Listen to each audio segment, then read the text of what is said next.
Imagina caminar por las calles de una ciudad que es conocida internacionalmente como una de las capitales teológicas más estrictas del mundo. O sea, el ambiente es solemne, los códigos de vestimenta pues sumamente conservadores, y las normas oficiales dictan que hombres y mujeres solteros no pueden bajo ningún concepto compartir ciertos espacios privados. Claro, esa es la imagen que todos tenemos en la cabeza, ¿no? La de una rigidez absoluta. Exacto.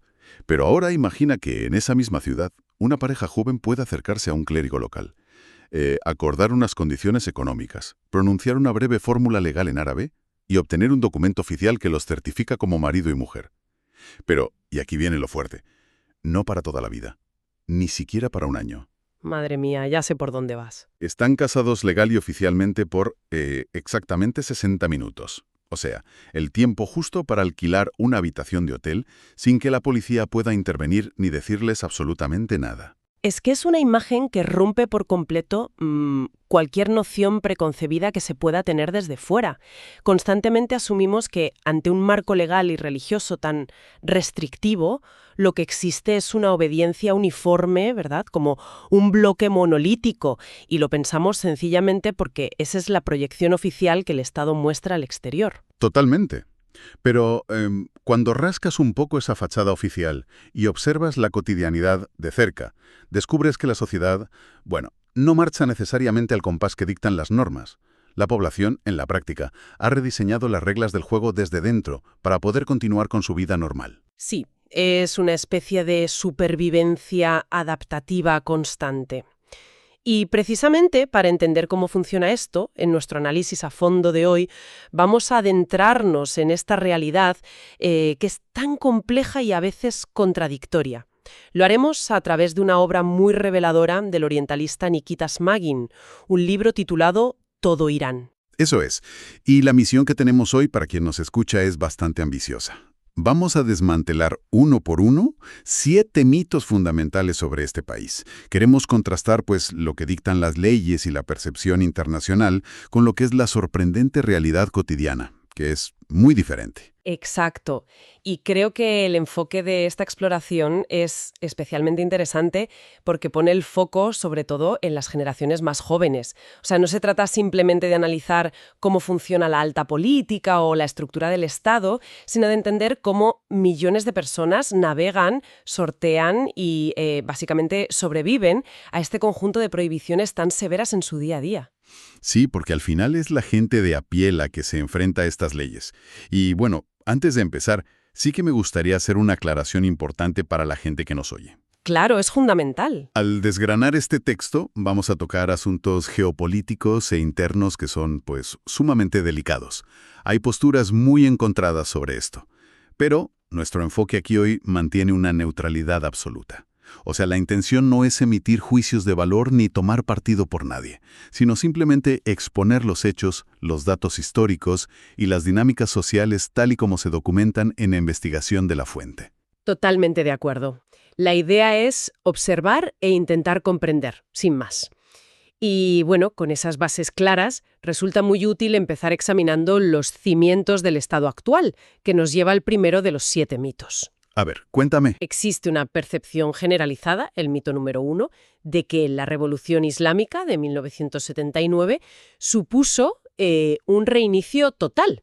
O sea, la idea popular es que se demolió absolutamente todo el sistema anterior del Shah para erigir una estructura nueva desde cero, guiada exclusivamente por principios teológicos. Ya claro, como si hubieran hecho un borrón y cuenta nueva en la historia del país. Exacto. Y los documentos nos demuestran que eso está muy lejos de la realidad. Las revoluciones, por muy radicales que parezcan, rara vez borran la burocracia subyacente. Lo que nos revela la fuente es que las instituciones de la monarquía no desaparecieron. El nuevo liderazgo, actuando con un enorme pragmatismo, lo que hizo fue mantener gran parte de la infraestructura institucional y económica, simplemente adaptándola a su nueva narrativa. Para visualizarlo, a mí se me ocurre, es como tener un ordenador institucional que lleva décadas funcionando en una oficina, ¿no? En lugar de tirar el ordenador, cambiar el disco duro y programar un sistema operativo desde cero, pues instalas una actualización de software. Cambias la interfaz, le pones una nueva estética, unos colores nuevos, pero el código original sigue operando exactamente igual en segundo plano. Ostras, es una analogía perfecta. Y llevando esa idea del software más lejos, el código original ni siquiera se ocultó demasiado. Por ejemplo, el sistema legal previo a la Revolución estaba fuertemente basado en el modelo del Código Civil francés. Pues en el 79, los nuevos legisladores no desecharon ese Código Civil en absoluto. Ah, no, lo mantuvieron tal cual. Lo mantuvieron como el esqueleto del sistema judicial, sí. Y lo que hicieron fue injertarle por encima una capa superior de normativas islámicas obligatorias. Y donde este pragmatismo resulta aún más evidente es en la gestión de la economía.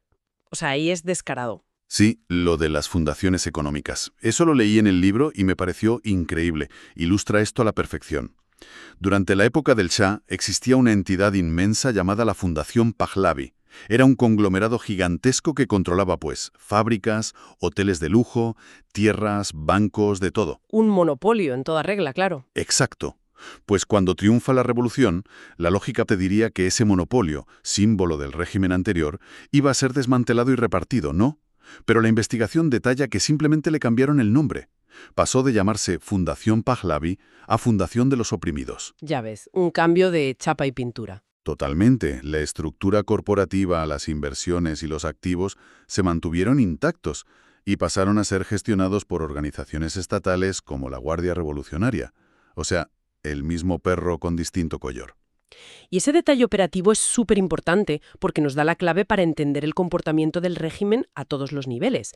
Nos demuestra que cuando se trata de supervivencia institucional y control de recursos, el pragmatismo estatal siempre prevalece sobre la pureza ideológica.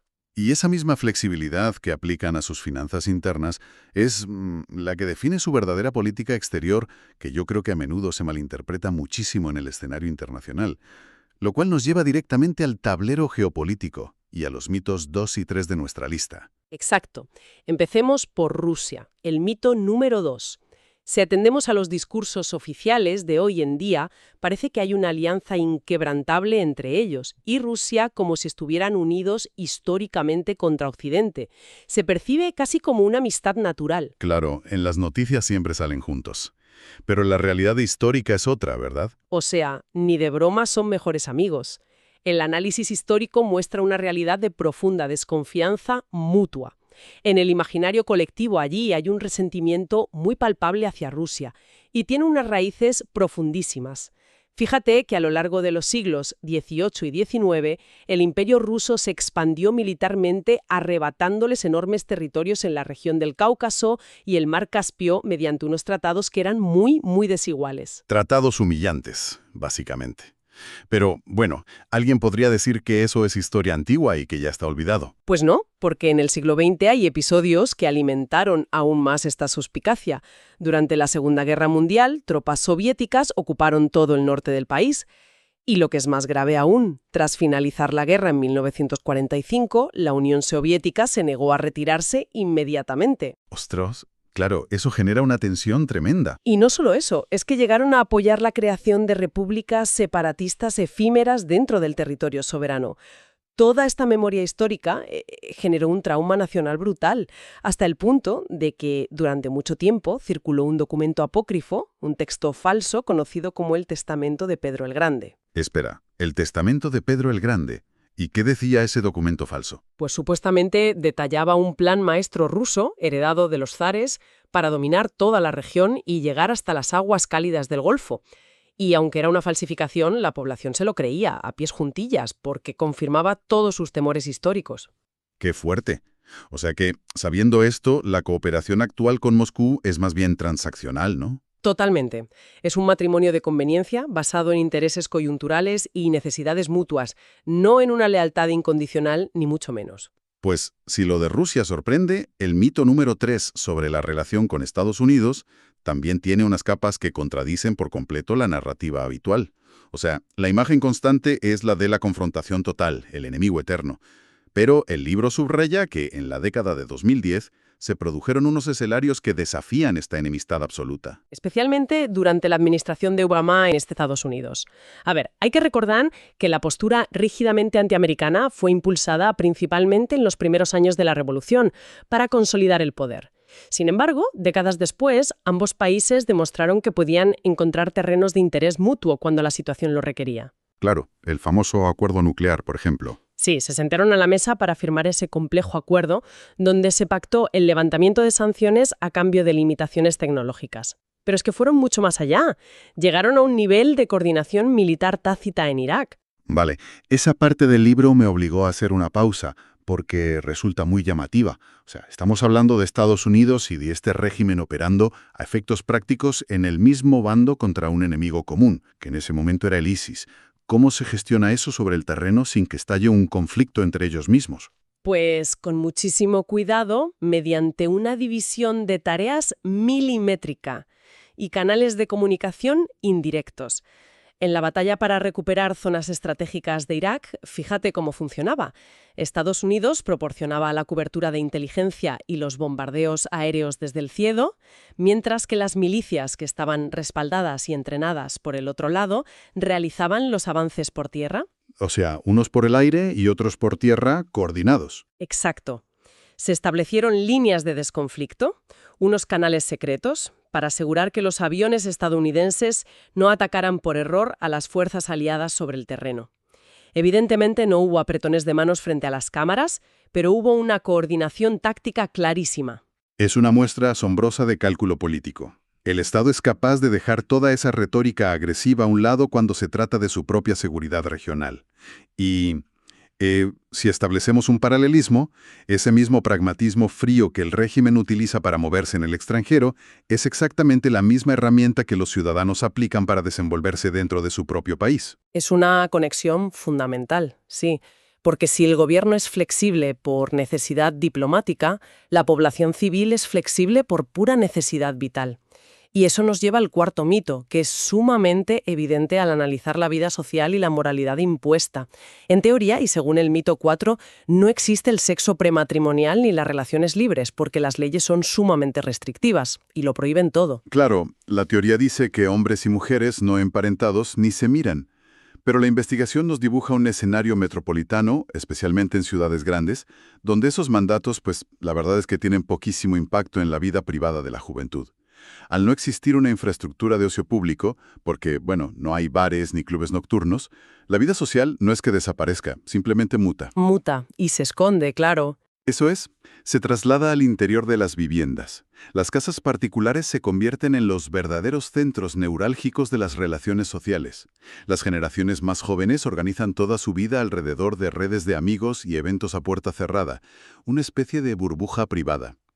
Y hay un factor socioeconómico que el libro destaca y que actúa como un catalizador silencioso en esta dinámica, que es el desempleo. Hay que tener en cuenta que el país cuenta con una población joven inmensa, con unas tasas altísimas de educación universitaria, pero con un mercado laboral estancado que no puede absorber a todos esos licenciados. Claro, y eso genera un caldo de cultivo muy particular. El autor señala que muchos jóvenes que están apoyados económicamente por sus familias porque no pueden independizarse, disponen de muchísimo tiempo libre, y al tener bloqueado su desarrollo profesional tradicional, ¿qué pasa?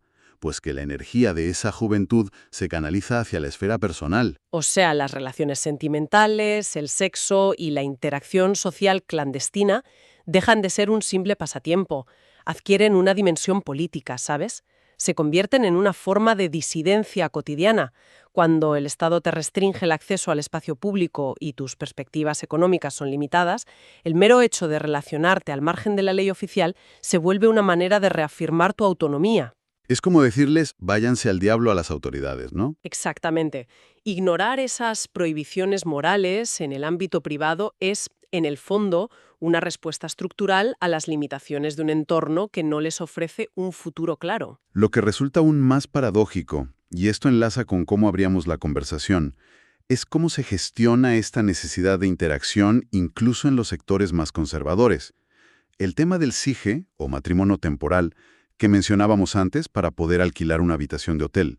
El SIGE es fascinante desde un punto de vista sociológico. Es una institución antigua dentro de su marco teológico y, a diferencia del matrimonio convencional, este es un contrato que establece desde el momento mismo de la firma el momento exacto en el que la unión se va a disolver. Y como decíamos, puede ser por años, pero también por una hora. Sí, por una hora o dos. Y según detalla el texto, esta figura se utiliza de manera generalizada como un salvoconducto. Una pareja puede acudir a una autoridad religiosa, formalizar el contrato pagando una tasa y obtener un documento que les permite legalmente estar solos en una habitación sin violar la ley. A efectos prácticos, actúa como una tapadera legal masiva. Una tapadera que además el libro expone que se utiliza extensamente para esquivar la estricta prohibición legal sobre el trabajo sexual comercial, que en ese país está penado con extrema dureza. Claro, porque con ese papel técnicamente ya no es trabajo sexual. Es un matrimonio breve con una dote acordada. Pero un momento, si analizamos esto desde la lógica institucional, a ver, el Estado cuenta con un sistema de seguridad y vigilancia sumamente exhaustivo. Es absolutamente imposible que las autoridades ignoren que un matrimonio de una hora es un tecnicismo descarado para evadir la normativa. ¿Por qué una estructura tan rígida permite una laguna legal pero tan evidente? Pues la respuesta radica en la conveniencia administrativa. Aceptar el uso del SILLE evita que el Estado tenga que confrontar directamente una verdad muy incómoda, que sus normativas morales son imposibles de aplicar a toda la población. Mientras los ciudadanos utilicen la terminología legal aprobada, es decir, el lenguaje religioso, y procesen el papeleo correcto, la estructura institucional salva las apariencias. Ah, vale. Es un mecanismo de ceguera funcional. O sea, el sistema prefiere tolerar una ficción burocrática enorme antes que admitir que han perdido el control sobre la intimidad de la sociedad. Tal cual. Mantienen la estética de la norma mientras permiten que la realidad fluya. Y fíjate que este ecosistema de lagunas y alternativas se expande mucho más allá de las relaciones personales, adentrándose en una inmensa economía en la sombra dedicada al consumo, lo que nos lleva a destapar los mitos 5 y 6. Hay dos percepciones internacionales muy firmes: la existencia de una ley seca absoluta y un control férreo, casi mortal, sobre cualquier sustancia. Percepciones que, al examinar las estadísticas y las dinámicas urbanas que recoge el libro, resultan ser, una vez más, otra fachada. Empecemos por el mito 5, la ley seca y el alcohol. Oficialmente el consumo está prohibidísimo para la gran mayoría de la población. Sin embargo, los datos de la investigación indican que un porcentaje muy significativo de la juventud, entre un 12 y un 15%, consume alcohol de forma regular. Es muchísima gente si lo piensas. Y para abastecer toda esta demanda masiva, ha evolucionado una figura muy particular en la sociedad: el saji. El saji, ¿sí? Cuéntanos sobre esto, que es muy curioso. A ver, en la literatura clásica persa, el término sagi hacía una referencia poética muy romántica al copero o al escanciador de vino de los reyes. Pues bien, en la actualidad ese término se ha resignificado por completo para designar a los distribuidores de la red clandestina de alcohol y drogas, los camellos, por así decirlo. Y el nivel de sofisticación que tienen es notable. Según relata el texto, estos distribuidores operan a través de aplicaciones de mensajería encriptada en los móviles. Un usuario, como si pidiera una pizza, hace el pedido y el producto es entregado discretamente a domicilio. Y existen dos grandes vías de abastecimiento para que estos sagis consigan el producto. Por un lado, las marcas internacionales. Sí, las marcas reales que todos conocemos. Exacto. Hay una red de contrabando enorme, de película, que atraviesa las montañas del Kurdistán iraquí. Grupos de porteadores cruzan cordilleras nevadas a pie, jugándose la vida con cargamentos a la espalda para introducir botellas importadas que luego, claro, se venden a precios elevadísimos en las grandes ciudades. Es casi como el Chicago de la ley seca, pero con contrabandistas cruzando montañas, en lugar de gánsteres en coches. Total, esa es la vía para quienes tienen mayor poder adquisitivo, obviamente. Pero para el resto de la población, que es la mayoría, existe una inmensa industria de producción local y casera. La bebida más común que hacen es el arak, un destilado que la gente produce clandestinamente en las cocinas de sus propias casas. Y utilizan de todo, desde uvas y moras hasta ingredientes muchísimo más inusuales, como mangos. ¡Madre mía! Destilerías de mango en la cocina.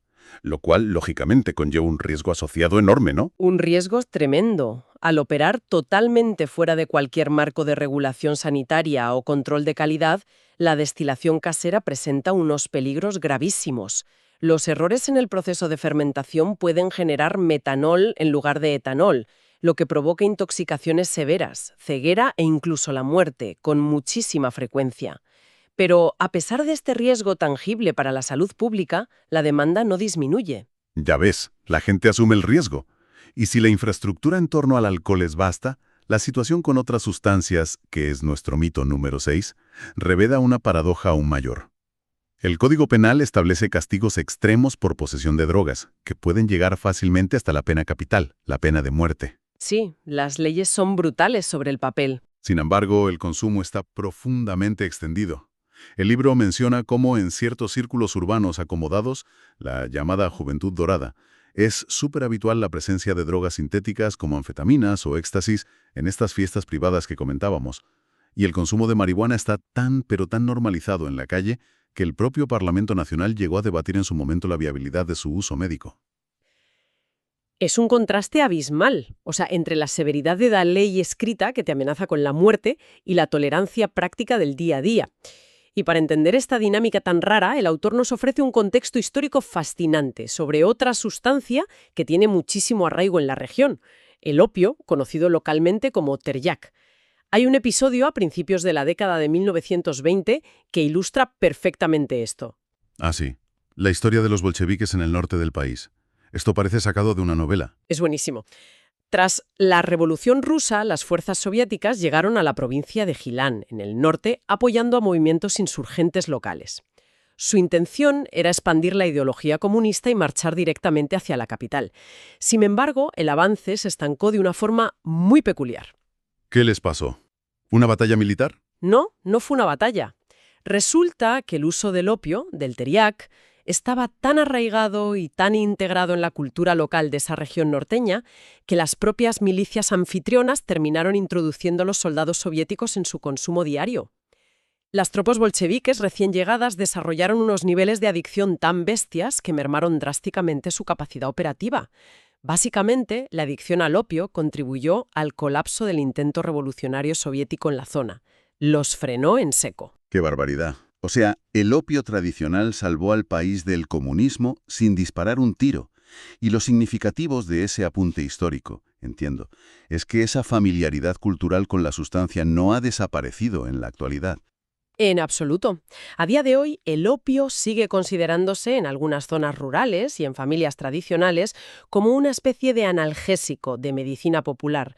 Es un remedio que ocasionalmente se administra incluso para dolencias menores, fíjate lo que te digo. ¡Ostras, a los niños! Sí, en zonas muy concretas.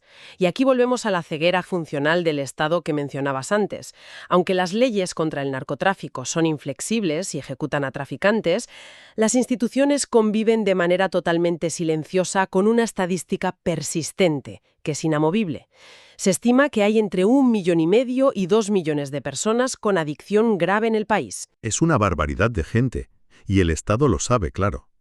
Lo saben perfectamente. Las autoridades toleran implícitamente esta situación porque, si lo miras desde una perspectiva de control social bastante cínica, una parte de la población que está concentrada en sus propias dependencias es una población muchísimo menos propensa a la movilización política activa. Claro, es una válvula de escape más que el sistema permite, a su pesar, para aliviar la presión interna y evitar estallidos. Y bueno, todas estas válvulas de escape, estas fiestas a puerta cerrada, esta inmensa red de distribución digital y esta vida paralela de la juventud necesitan su propia banda sonora. Esto nos introduce en el último mito, el mito 7, la supuesta inexistencia de la cultura pop y la música prohibida. Este tema me encanta. Oficialmente, las regulaciones sobre la música son sumamente estrictas.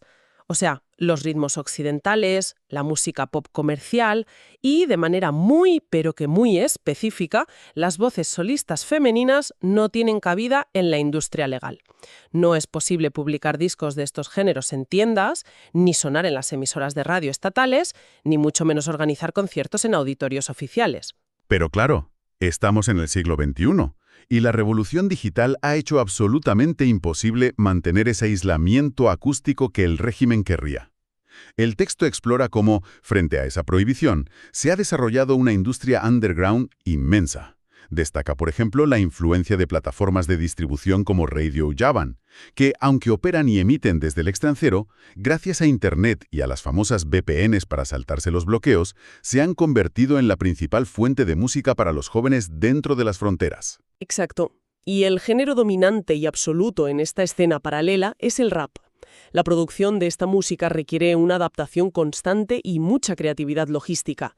Los artistas urbanos, como no pueden alquilar un estudio, configuran estudios de grabación caseros dentro de armarios, insonorizan las habitaciones con materiales precarios como cartones de huevos y distribuyen sus pistas directamente a la red.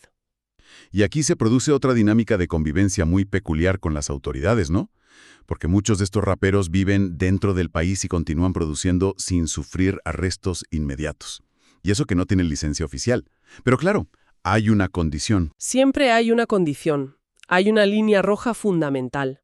La investigación de Samayin documenta que los músicos pueden rapear sobre la vida en las calles, sobre la pobreza, sobre el dinero que no tienen o sobre sus relaciones amorosas sin preocupaciones. Mientras sus letras no contengan críticas directas a la estructura política ni mencionen a los líderes del país, las autoridades suelen mirar hacia otro lado. Ya, la típica regla no escrita. Claro. Por supuesto, como operan fuera de la ley, no pueden monetizar su arte mediante grandes eventos en vivo allí. Si un artista de estos alcanza mucha fama en Internet y quiere ofrecer un concierto masivo de verdad, tiene que emigrar o salir temporalmente del país y actuar en ciudades como Estambul, en Turquía, o en Europa o Estados Unidos, ante la gran diáspora y aquellos afortunados que pueden pagarse un viaje. Pero a ver, a ti surge un debate interesante que te lanzo. El rap es, en su origen y esencia, una herramienta de reivindicación y rebeldía. Si un artista underground acepta limitar su vocabulario, autocensurarse y esquivar la crítica política explícita solo para evitar la prisión, ¿sigue siendo su música un acto de resistencia? ¿O estamos ante una situación en la que el régimen ha logrado de alguna manera condicionar y domesticar el arte clandestino? Es una reflexión muy pertinente, la verdad. Sin embargo, el autor argumenta que hay que analizar el contexto más amplio de la prohibición.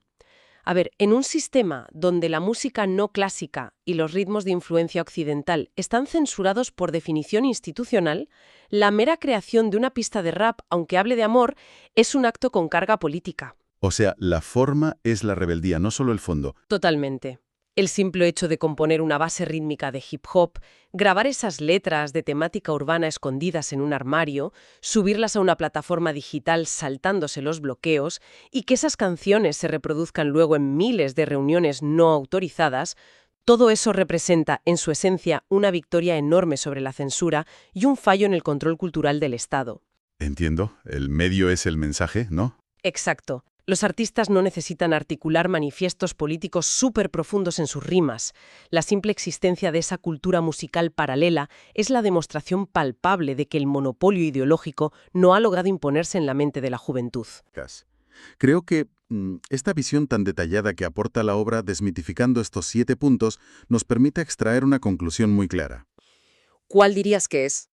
Pues que la perspectiva que tenemos desde el exterior suele pecar de reduccionista. A menudo se concibe a este país como un monolito de obediencia religiosa, como un ente uniforme de acatamiento absoluto donde todo el mundo marcha al mismo paso. Y es falso. Y la evidencia demuestra precisamente eso, que nos encontramos ante un tejido social inmensamente complejo, profundamente dividido y, sobre todo, súper adaptable. Hay una dicotomía brutal entre una gerontocracia, una estructura de poder envejecida y estática, y unas generaciones jóvenes que han desarrollado unas habilidades excepcionales para la supervivencia cotidiana. Sí, son unos expertos en supervivencia. Han aprendido a leer las grietas del sistema normativo, a encontrar esas lagunas legales y a habitar esos espacios para mantener su autonomía y vivir a su manera, aunque sea lejos de la vista pública. Y toda esa enorme capacidad de adaptación nos deja con una reflexión final que a mí, por lo menos, me parece provocadora y que dejo en el aire para quien nos escucha. Hemos estado analizando durante todo este rato cómo un marco legal extremadamente restrictivo ha obligado a gran parte de su población joven a convertirse, por pura necesidad de supervivencia, en expertos en la resolución de problemas. Son, a la fuerza, estrategas capaces de eludir la vigilancia digital, evasores de leyes, gestores de redes logísticas clandestinas y unos emprendedores en la sombra increíbles. Totalmente. Son todo un capital humano moldeado bajo una inmensa presión, como diamantes. Entonces, la pregunta que surge inevitablemente es, ¿qué ocurrirá el día que el contexto institucional cambie de repente? Y todas esas restricciones, todo ese muro, se desvanezcan. ¿Hacia dónde se dirigirá toda esa energía creativa tan astuta, esa agilidad mental y esa capacidad organizativa que hoy se invierte simplemente en sortear prohibiciones para tomarse una copa o escuchar rap?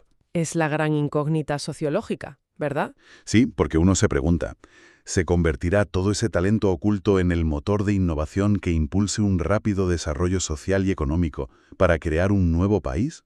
¿O por el contrario, esa costumbre tan arraigada de operar siempre en las sombras y al margen de cualquier normativa desembocará en una etapa de caos total y enorme inestabilidad? Uf, es que se ha contenido un caudal enorme de potencial durante décadas en esa olla a presión, y la manera en que esa corriente se libere redefinirá por completo, estoy segura, el futuro de la región. Pues sí, una vez más queda clarísimo que la superficie rara vez cuenta toda la historia. Lo que desde lejos parece una estructura estática